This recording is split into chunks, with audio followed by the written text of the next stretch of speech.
What's up, guys? It's Wednesday. It's movie talk time. I'm Joe Zapata, and today's episode is brought to you by Ace Sunglasses. Go to acesunglasses.com/au and get 30% off selected brands. Ace Sunglasses, the shades of true champions.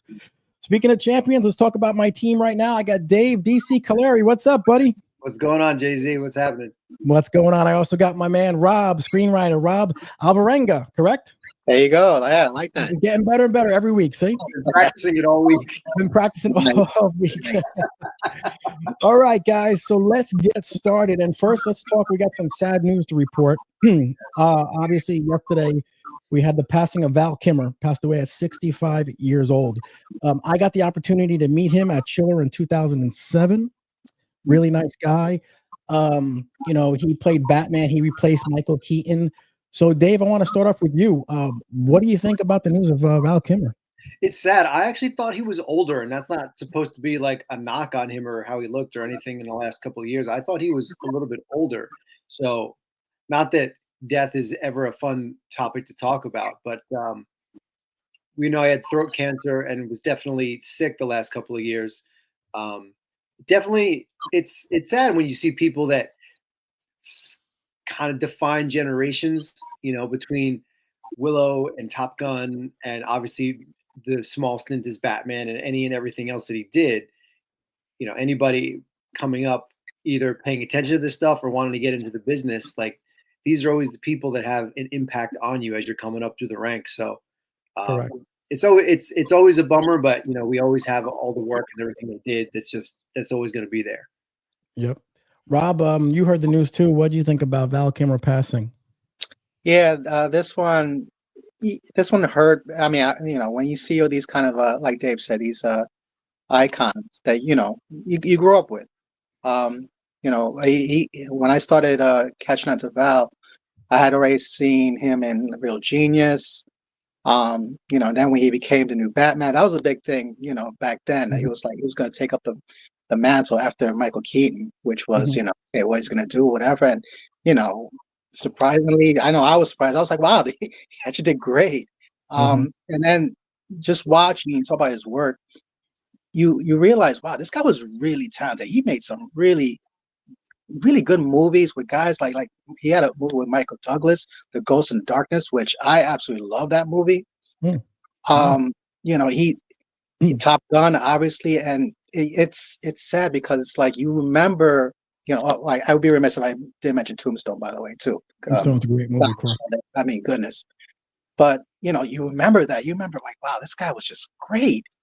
And time goes on, you get older, and then you see that you like your stars, the people that you really enjoy watching to grow gracefully, but sadly that's not the case. And like Dave said, he was really sick the last few years, and you knew it was coming, but once you hear the word that it happens, it's like, you're still super bummed, you're still sad. And then, but you remember what he gave you, which is, great performances, celebrate the man's life by, rewatching his work. I know that's what I'm going to do. I'm going to watch a couple of movies this week in honor of him. Yeah, I mean, it was sad. He was one of my favorite actors too. I loved him. Tombstone was a great movie. So our condolences to his family. It's pretty sad to hear in Hollywood when someone like that passes. His Batman is not the worst Batman. No, you're right, Dave. It's not the worst Batman. You're correct. And speaking of Batman, I think now let's go into Superman. In July, we got the Superman movie coming out, James Gunn's version. And they have in CinemaCon right now in Vegas. They're doing a lot of things about it, and I've heard a lot of things coming out of it. The character of Jor-el was always a small character, but always played by a large actor. We had Marlon Brando, Russell Crowe, and I heard Tom Cruise was kind of linked to this Jor-el, but it actually turns out that Bradley Cooper was actually going to be getting the role of Jor-el.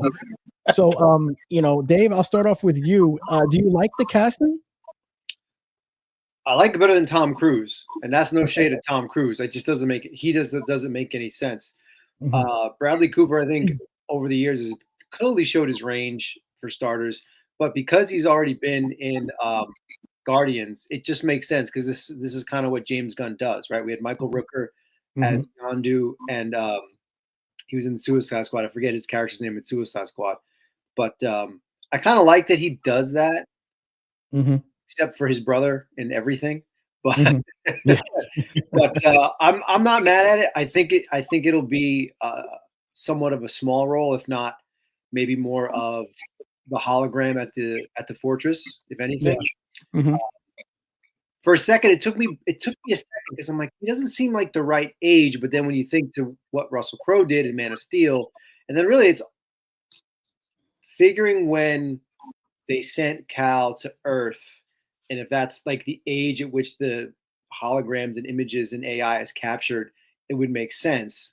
And then, of course, because we got Brando first, we maybe think of it like someone who's older and maybe more Correct. revered, but it makes more sense continuity wise to have someone like Cooper do it.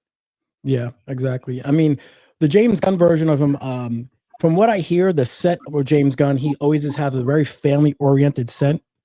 So everyone was really gets to, glues together, works together really well. He did the Guardians of the Galaxy together really well. And from what I hear, the casting and Bradley Cooper is going to be really well done. And that's what I keep hearing. Rob, what do you think about the casting yourself of Bradley Cooper? Well, I mean, casting Bradley, I had no problem with it. Like I'm just piggybacking on Dave. Bradley he's an incredible actor. Mhm. So he's only gonna, enhance, and once he gives his own take on Jor-el, he's gonna kill it. So I have no qualms about.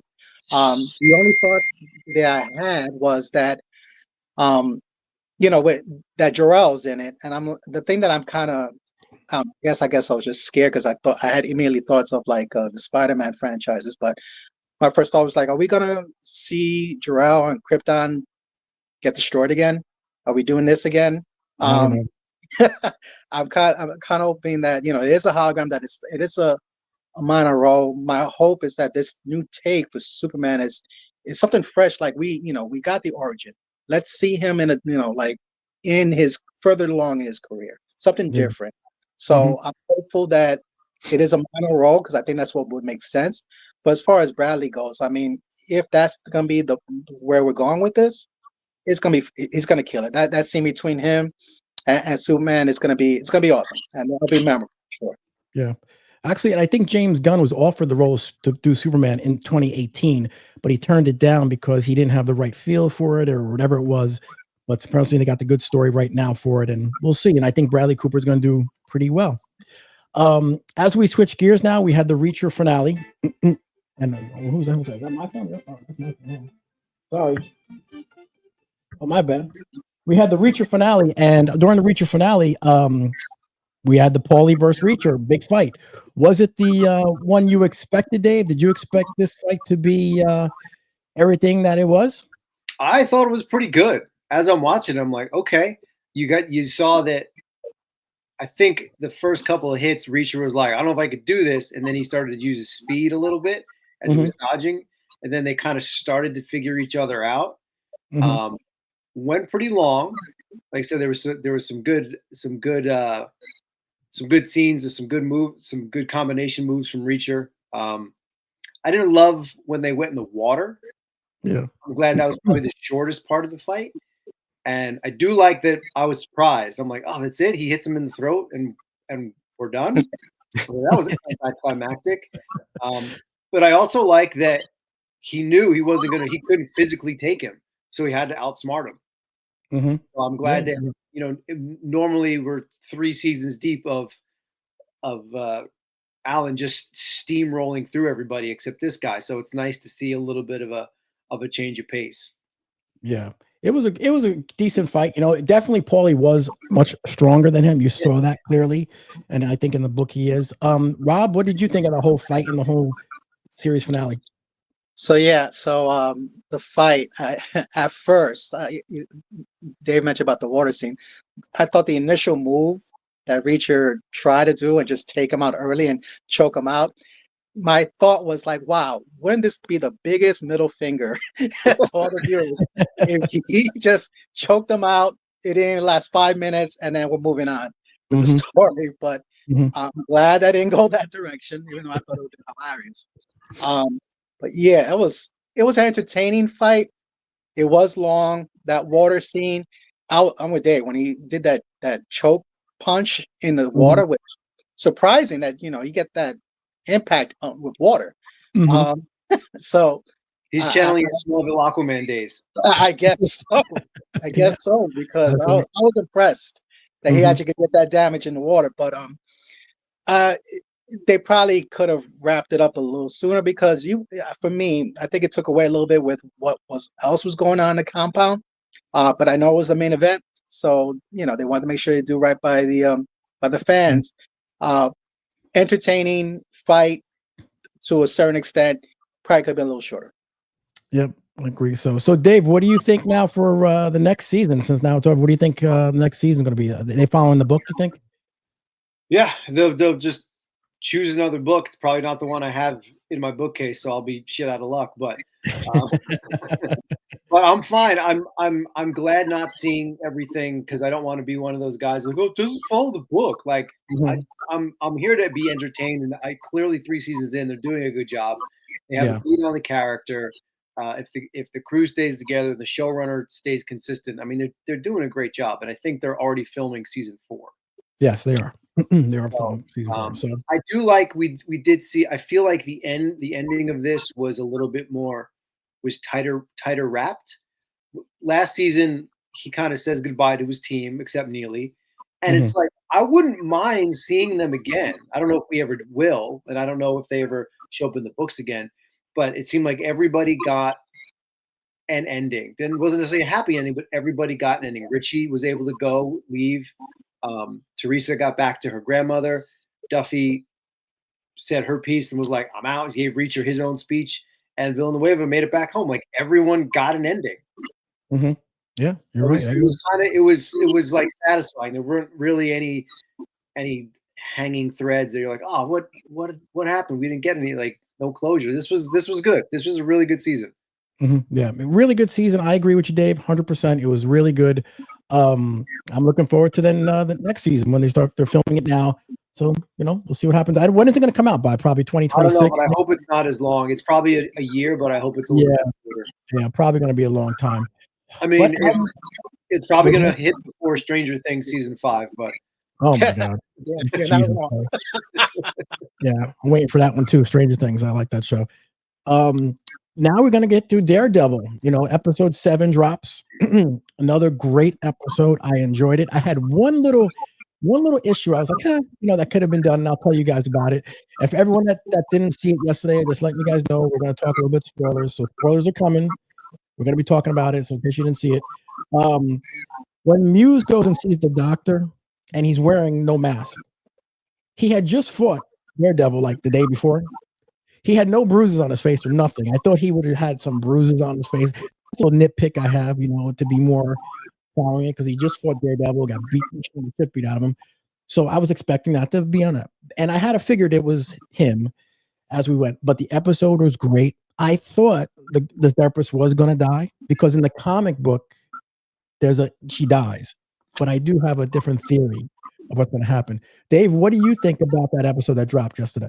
I thought it was great. It was short. It felt short. It was. It's over. Matt's definitely getting more violent. Mhm, He gave him the Batman grappling hook right through the shoulder during the mhm, fight. I thought mhm. the fight was good. There was definitely a little bit of peril there. Like I if Muse had killed her, I wouldn't have been surprised because I Mhm, know they're trying to amp it up, and of course we're mhm, supposed to be surprised when the Punisher film hits. But I think it was great.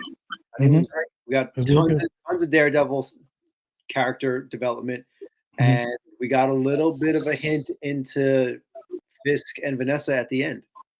Yep, you're right. Rob, what did you think of the whole show yesterday? So I enjoyed it. Number Mhm, one, it's the writing, the tense, that interaction in the psychiatrist's room between Muse when he comes out, and Heather. I mean, you felt it. It was like that's mhm, probably the strongest part of the entire episode. I'm disappointed because they wrapped up the Muse storyline in 2 episodes. Yeah. And I'm not saying that Muse is an iconic villain in the Daredevil universe, but he's a heavy hitter. I mean, the things Hmm. that is depicted in the comic books, I was expecting more of that kind of terror to Hmm. linger on at least for another couple episodes. So the fact that they wrapped it up here, and killed him off, Hmm. um, I and that she did it too. I didn't see that coming, but it made sense. But I was like, wow, they ended him just like that. I was kind of hoping that he'd stick around a little longer, Yeah. for that for sure. As far as like the other storylines go, I guess they're gonna focus more on Fisk anti-vigilante team that he has Yeah. with all these big cops. Which it does follow certain storylines in the comic books, so I have a idea where they're going with this. Hmm. Um, but I think I would have rather the Muse storyline more than maybe Hmm. in that direction. Yeah, I agree. I agree. I wish more of Muse. Actually, I think the therapist is going to break up with him all in general because she says a line about the mask. People who wear masks are cowards or something to the Muse, and I think when she finds out that Matt was Daredevil, I think she's going to end it with him or do something because in the comics she dies or something. But I think that's how they're going to get rid of her character. And then Vanessa with almost trying to put a hit on her husband, Wilson Fisk. I thought that was pretty, crazy. But and then how the tracksuit mafia guy gets killed. Did you see that coming, Dave, at all with the with Wilson Fisk and Vanessa? I definitely didn't, but I'm surprised that she thought it would be that easy. Yes. Like, she's been around long enough. He tends to be 2 to 3 moves ahead of you. Hmm. So to think that she could just send a text message and be like, he's alone, and like Hmm. this is gonna work. Hmm. So, but again, there could be something else that's brewing in the background that we don't know. But Hmm. I think Yeah. I'm going to take that one at face value, and it's fine. It could be better, but it still works. It's totally Hmm. fine. I'm Where do you still think like Rob. I'm bummed. You could have written the Muse storyline out another episode or two. Yes, 100%. Where do you think they're going to go with the next episode? I I think it's going to be Daredevil heavy. I don't think we can. There's nothing really. There will probably be some tense interaction between him and his partner and Sherry in the beginning. Hmm. We saw there was some yammering back and forth, um, but I think we're going to get a lot of the task force trying to hunt down Daredevil now. Yes, and I think that's where Frank Castle's going to come in. I would like that to happen. Yeah, me too. Rob, what do you think is going to happen in the next episode?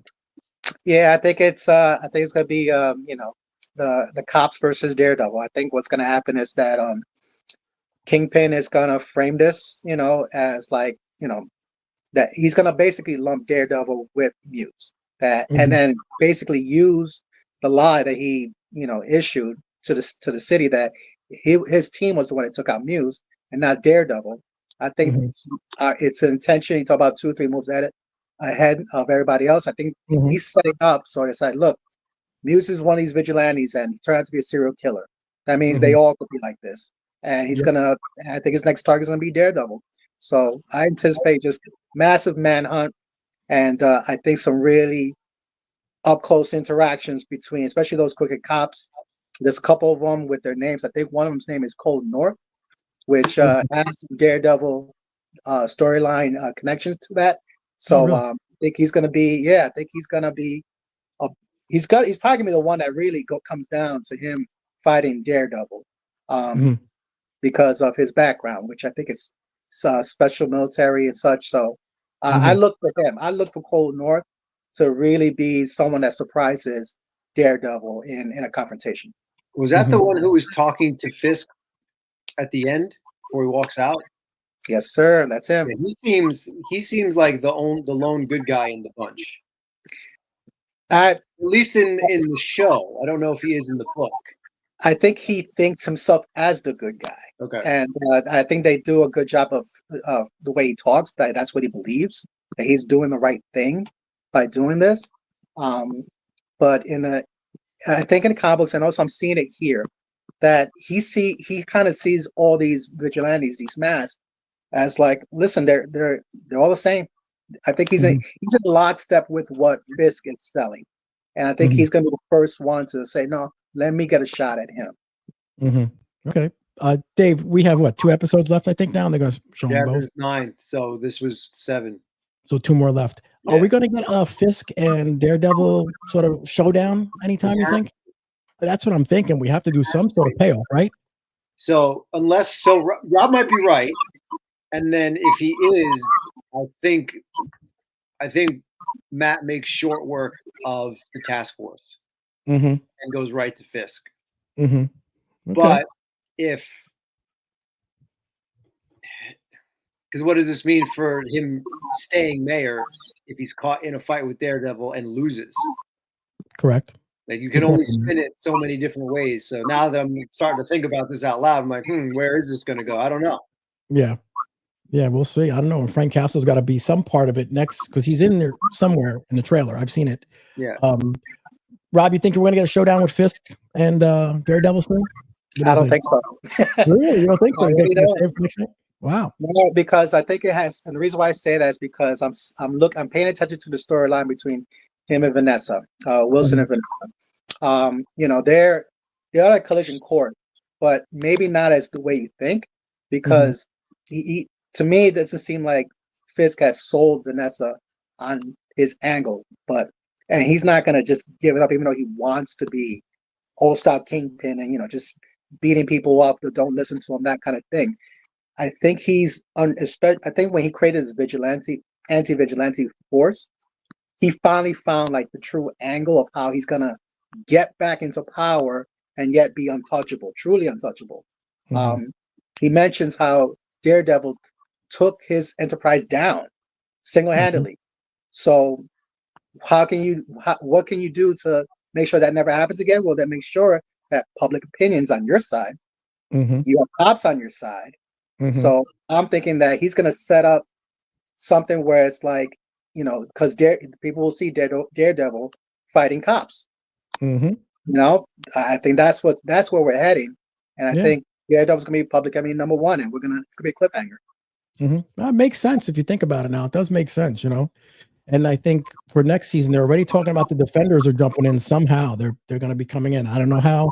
That's what they're talking about. That they're going to be filming for a season 2. So we'll wait and see what happens. If it goes the way Rob's saying, I think it makes it easier for Daredevil to join forces with Frank, because he has less to lose. Yeah, that's a good point. That's a really good point. We'll definitely going to see. I think that's it, guys. We've kind of wrapped it up. We're going to be doing some top 10 or top 5 lists soon of some horror movies, and we're going to do some trilogy movies. We're going to be kind of mixing it up and everything. And obviously, so guys, I appreciate you guys jumping on this week. Dave, Rob, we will see you next week. All right, fellas. You got it, guys. I'll talk to you later. Later. Thanks for watching the Zapata Brand podcast. Please subscribe to the podcast and listen where all podcasts are available.